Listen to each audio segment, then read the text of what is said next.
নমস্কার, কেমন আছেন সবাই? নিশ্চয়ই খুব ভালো আছেন। বাসন্তী রান্নাঘরে সবাইকে স্বাগত।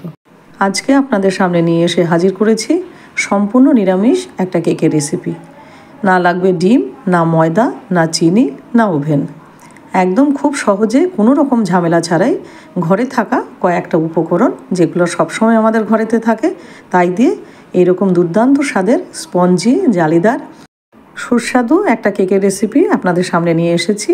এবং আপনারা এই ধরনের কেক যদি বানান তাহলে যত খুশি আপনি খান এবং বাচ্চার টিফিনেও আপনি একদম প্রাণ খুলে দিতে পারেন। তাহলে চলুন কি কি লাগছে একবার দেখে নিই। কেকটা বানাবো হলো আটা দিয়ে, তার জন্য অবশ্যই আটা লাগছে। এখানে 1 বাটি আটা নিয়েছি, আর নিয়েছি খেজুরের গুড়, নলেন গুড়, আর নিয়েছি হলো তেল। এখানে 4 চামচ তেল আছে, আর 4 চামচ আছে দই, আর আমন্ড নিয়েছি গার্নিশিংয়ের জন্য। তাহলে চলুন, আশা করি ভিডিওটা আপনাদের ভীষণ ভালো লাগবে। আর ভালো লাগলে অবশ্যই আমার পাশে থাকুন আর স্টেপ বাই স্টেপ ফলো করুন কিভাবে করছি কেকটা। তার জন্য একটা নিয়েছি এরকম বোল, একটা বড় সাইজের বোল নেব। বোল নেওয়ার পরে এক এক করে এবার সব জিনিসগুলো দিয়ে দেবো। প্রথমে দিলাম দইটা ভালো করে ফেটিয়ে নেব। আর এই কাজগুলো খুব ভালোভাবে করতে হবে। যারা নতুন, যারা কেকে এবার হাতে খড়ি দিচ্ছেন, তারা যদি এইভাবে স্টেপ বাই স্টেপ ফলো করেন তাহলে চোখটা বন্ধ করে একদম পারফেক্ট কেক আপনি বাড়িতেই বানিয়ে নিতে পারবেন। এবার দেব তেলটা। আপনারা তেলের জায়গায় বাটার ব্যবহার করতে পারেন, আমি এখানে তেল ব্যবহার করেছি। এবার তেল এবং দইটা দিয়ে খুব ভালো করে ফেটিয়ে নেব। ফেটানো হয়ে গেছে, এবারে দেব গুড়, নলেন গুড়ের কেক। যেরকম হবে সুস্বাদু সেরকম হেলদি। বাচ্চার টিফিন বলুন আর বাড়িতে যত খুশি মন চায় তত খুশি এইভাবে কেক তৈরি করে খান, কোনো সমস্যা নেই। এবার এটাকে ভালো করে বিট করে নেব। এই বিট করার কাজগুলো খুব ভালোভাবে করতে হবে। বিট করা হয়ে গেছে, দেখতেই পাচ্ছেন সবগুলো মিশে সুন্দর একটা কালার তৈরি হয়েছে। এবারে একটা স্টেনার নেব, স্টেনারের উপর এবার এক এক করে সব উপকরণগুলো দেব। প্রথমে দেব আটাটা। যারা অনেকে চিনি খেতে চান না কিংবা ময়দা খেতে চান না, তাদের জন্য এটা একদম পারফেক্ট। দেব 2 চামচ আমল দুধ,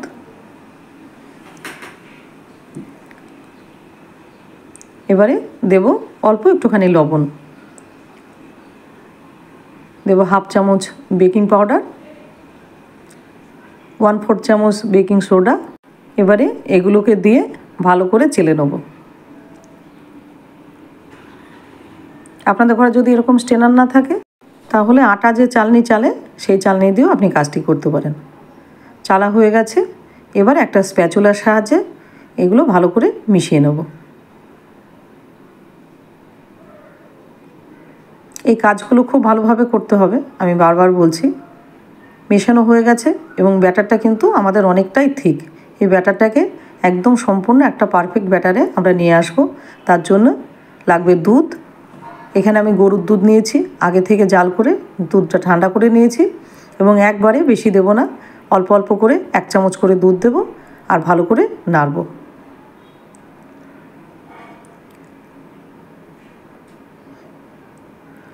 আবার দেব 1 চামচ দুধ।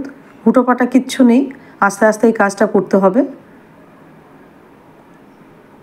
আবার দুধটা দিয়ে আবার মিশিয়ে নেব। এরকমভাবে মেশাতে মেশাতে আমাদের একটা স্মুথ ব্যাটার একটা তৈরি করতে হবে। আবার 1 চামচ দুধ দিলাম।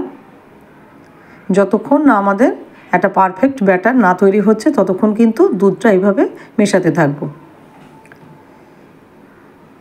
দেখতেই পাচ্ছেন আস্তে আস্তে ব্যাটারটা কিন্তু রেডি হচ্ছে। আবার দিয়ে দেবো বাকি দুধটা।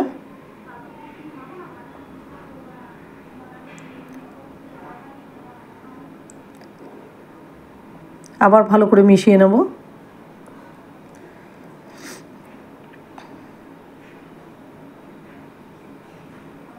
আমার মনে হচ্ছে আর একটুখানি দুধ লাগবে, আর অল্প একটুখানি দুধ দেব।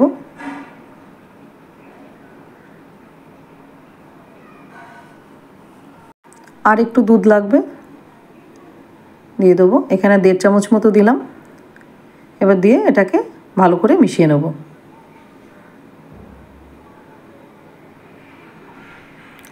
অবশ্যই দুধটা কিন্তু ঠান্ডা হতে হবে, গরম দুধ কোনোভাবেই ব্যবহার করা যাবে না। আর এইভাবে মেশাতে মেশাতে দেখেন কি দারুণ আমাদের একটা স্মুথ ব্যাটার কিন্তু রেডি হয়ে গেল। ব্যাটারটা দেখতেই পাচ্ছেন ভীষণ স্মুথ হয়েছে।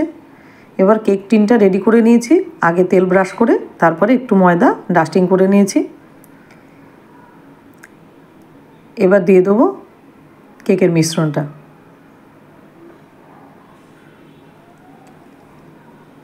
দেখতে পাচ্ছেন ঠিক ঘনত্বটা কিন্তু এরকম আসবে। এবার বাটির গায়ে যেগুলো লেগে আছে একটা স্প্যাচুলার সাহায্যে আমি নামিয়ে দেবো। এবার দিয়ে একটু ট্যাপ করে দেবো।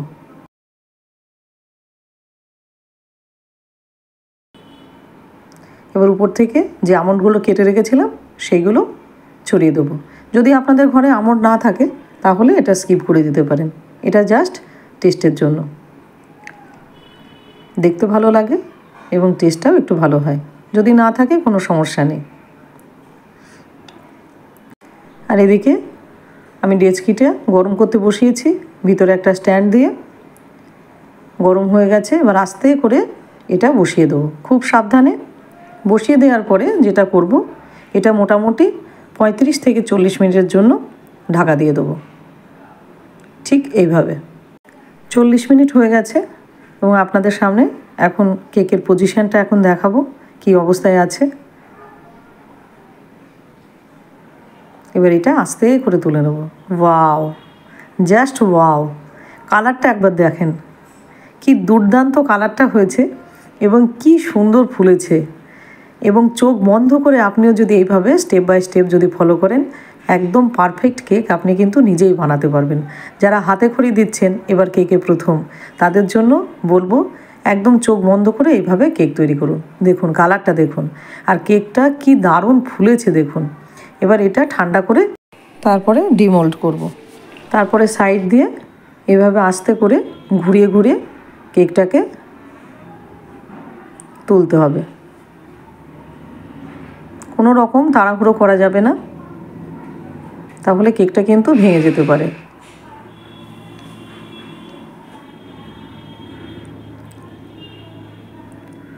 এবার একটা থালাতে এরকম করে উপর করে দেন। ওয়াও, কিচ্ছু হয়নি, একদম পারফেক্ট কেক আমাদের রেডি হয়ে গেছে। দুর্দান্ত স্বাদের, টেস্টি এবং হেলদি। যত খুশি আপনি কিন্তু এই কেক টিফিনেও দিতে পারেন বাচ্চা, আর নিজেও খেতে পারেন, কোনো সমস্যা নেই। আশা করি আপনাদের ভিডিওটা ভীষণ ভালো লেগেছে, আর ভালো লাগলে চ্যানেলটাকে কিন্তু সাবস্ক্রাইব করতে ভুলবেন না, আর নোটিফিকেশান বেলটাও অন করে রাখবেন, যাতে বাসন্তী রান্নাঘরের সমস্ত ভিডিওর আপডেট আপনার কাছে আগে পৌঁছায়। এবার কেকটা কেটে আপনাদের দেখাবো যে কেকটা ঠিক কীরকম হয়েছে, কতখানি জালিদার এবং নরম হয়েছে।